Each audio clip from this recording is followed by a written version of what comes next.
قرار ریاست بانک ملی تاجیکستان از 7 مارس سال 2023 تحت رقم 26 مطابق ماده های 65 67 و 77 قانون جمهوری تاجیکستان درباره بانک ملی تاجیکستان با مقصد تامین نمودن اقتصادیات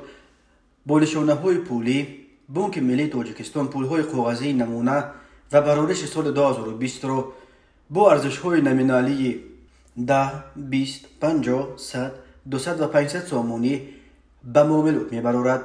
شعبه مطبوعات بانک ملی روز 17 مارس سال 2023 خبر داد که طبق قرار ذکر شده پول‌های کاغذی نمونه و برآورش سال 2022 با ارزش‌های نمینالی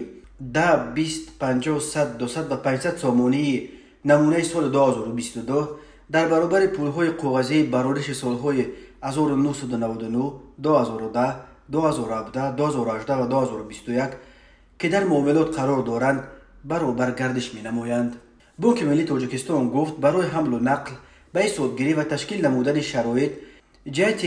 به معاملات برآوردن پول‌های کاغذی نمونه و برآورش سال 2022 طبق ترتیب مقرر شده چاره‌های ضروری می اندیشد. تاجیکستان از بین کشورهای شوروی سابق آخرین کشوری بود که تنها ماه اکتبر سال 2000 یعنی 9 سال بعد فرو پوشیدن SSR پول‌های نو خود را با نام سامانی و درم به معاملات وارد کرد. اولین پول‌های تاجیکی در یک چاپخانه آلمان چاپ شده بودند.